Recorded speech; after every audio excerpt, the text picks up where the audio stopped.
E'tiboringizga havola etamiz. O'zbekiston darvoza 12-raqamda Abduvohid Ne'matov markaziy himoyachilar. Eng markaziysi bu sxemada Umarbek Eshmurodov Cannavaro'ning yangi o'sha transformer taktikasini namoyish etmoqda. Bizning to'p hamrohlik 3 ta himoyachi bundan to'pni olib qo'yishadi. Mana bu yerda foul yo'q deb hisobladi hakam. Urugvayda hujum qilish imkoniyati paydo bo'lyapti va darvozamiz tomon yaxshi tarkibni tanishtirishga berishmayapti jamoalar. Lekin mana bu klubi vakili 3-chi Niklas Marichal pozitsiya topib berdi unga Fabio Cannavaro. Chapda esa Hojimat Erginov raqami 20. Eldor Shomurodov jamoa sardori terma jamoasi tarkibiga to'xtalishimiz mumkin bo'ladi. Jarima joychasi tomon uzatma amalga oshirildi. Oldida bosim o'tkazishga harakat qilmoqda va hozir qushday chaladi. Demak, futbolda rivojlanayotgan mamlakat sifatida e'tirof etilgan. O'yin oldingi matbuot anjumanida Marcelo Saracchi Dominikan Respublikasiga qarshi Portugaliya, hozir esa Urugvay hujum tashkil etyapti. O'yin qanot orqali rivojlandi. Hujum biroz orqaroqqa kelsa ma'lumotga ega. Chunki hujum uchrashuvdan oldin boshlangan o'sha stadion masalasi Shomurodov Hojimat Erkinov va Cannavaro to'pni to'qnashuv bo'ldi. Mana bu yer Nevakka deyildimi, shu yerda o'ynaymiz deb turib oldi. Juda yaxshi ish qildi. Tabloda ko'rinib tursa ham 1-0 hisobda oldinda borayotgan bo'lardi.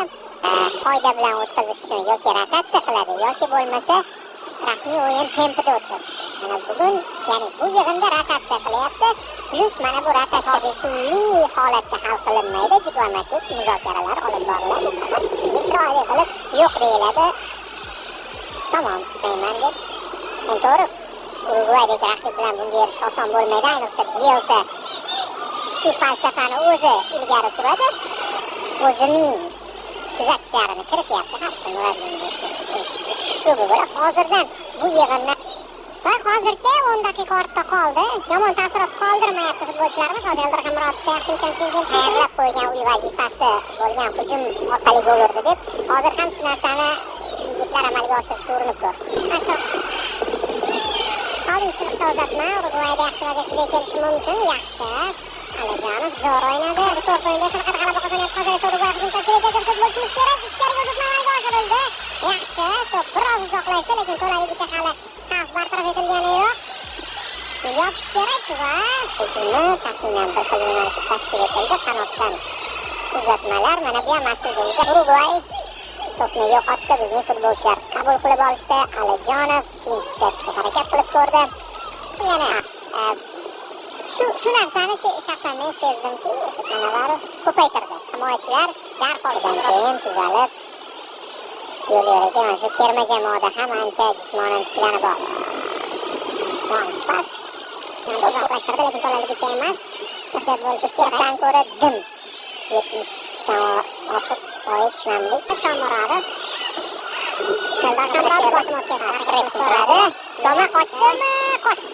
Ozgina to'pni to'xtatishga xato yo'l qo'ydi. Markazda Paragvay, Boliviya kabi jamoalarga yutqazib qo'ydi. Hozir Urugvayda imkoniyat, zarba muddat bu. Akmal Mazgavoy uzatma amalga oshirildi. Bu yerda hozir Shukurov bor edi, lekin to'pga yetib. Va bu yerda Hojimat Erkinov qochishga imkoniyati bor. Darvozabon birinchi bo'lib chiqib kelyapti bu to'pga. Urugvayning xavfli hujumi bo'lishi mumkin edi. Yaxshi chiroyli fint ishlatdi, yaxshi pas berdi. Kombinatsiyaning davomi ham bor. Norchayev o'tdi. Darvoza bo'sh. Va gol! Va nihoyat yo'q afsonaviy menimcha Norchayev berdi. Raqib yordamida aldab o'tdi darvozabonni. Taymning yarmidan o'tdik. Urugvayda navbatdagi hujum Nasrullayev yo'nalishni yopish kerak va yana bitta hujum, yana qanotdan uzatma, yana shu kombinatsiyani urugvayliklar amalga oshirishda urilyapti.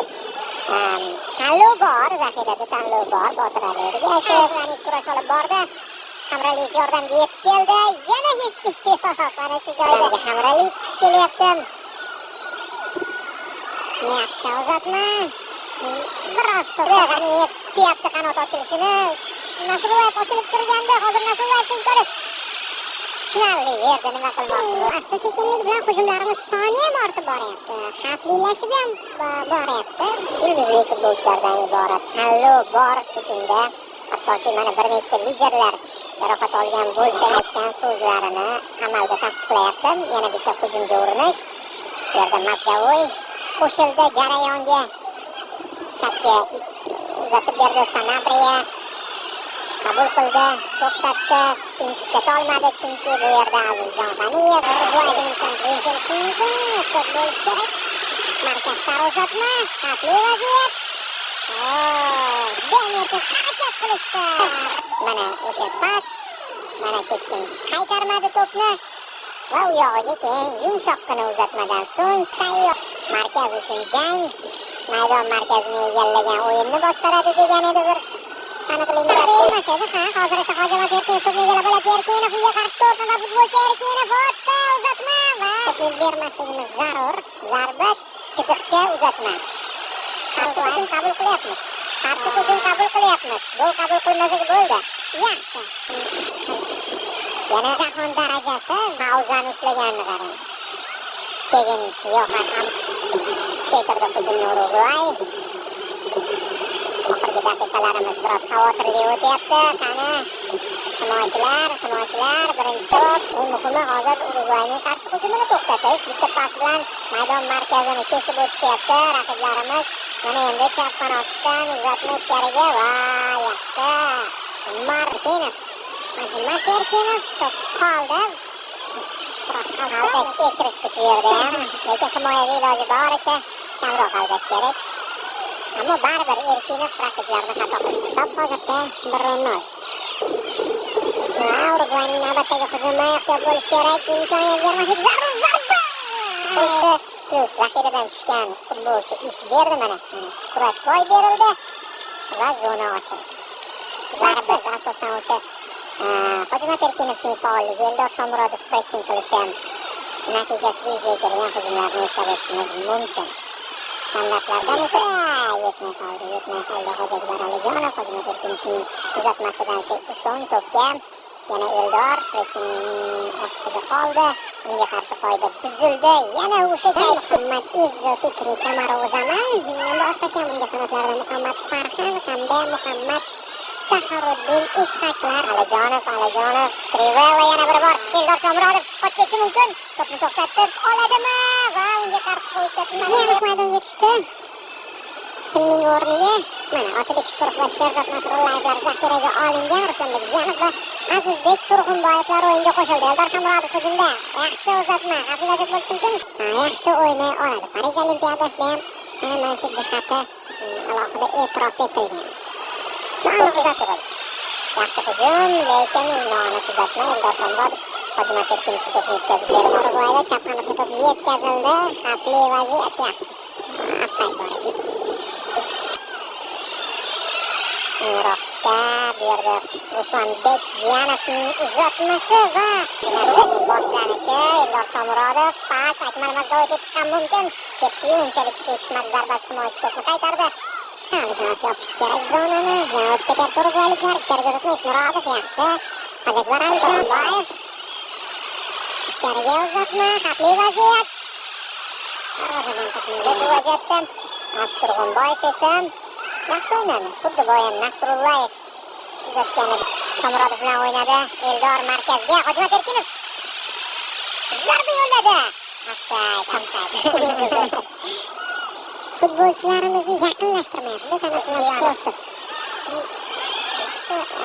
Ya'ni Janubiy Amerikada, hatto Braziliyadan ko'proq Copa Amerika sovrinini qo'lga kiritgan. Shuning uchun ishonch bilan ayta olmaymiz. Bu esa hujum tashkil etmoqda. Yana o'sha qanotdan uzatma va yana bizning darvozamiz oldida gol uzoqqa otishga to'g'ri kelmadi. Hujum bizdan. Yaxshi o'ylagandi Jiyanov, lekin degan narsa kuzatilmadi.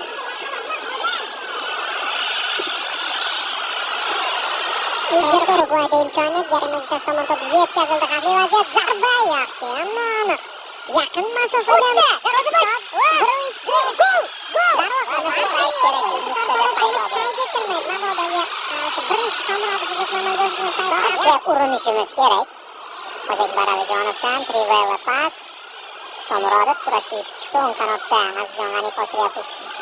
Bu tomonda Erkin va mana bu yerda Nasrullayevga Shukurov to'pni aniq yetkazib berdi. Nasrullayev yuqoridan Eldor zarba! Bu darvoza bo'ldi. To'g'ri. Hozir kimda Eldor Turkiya chempionatida, lekin mana shu joyda Italiyadagi faoliyat to'xtataylik. Shu yerning o'zida mayli sal yelka bilan ana buyurtma yuqoridan pas hammadan o'tyapti. Sergeyevdan offsayd bor ekan.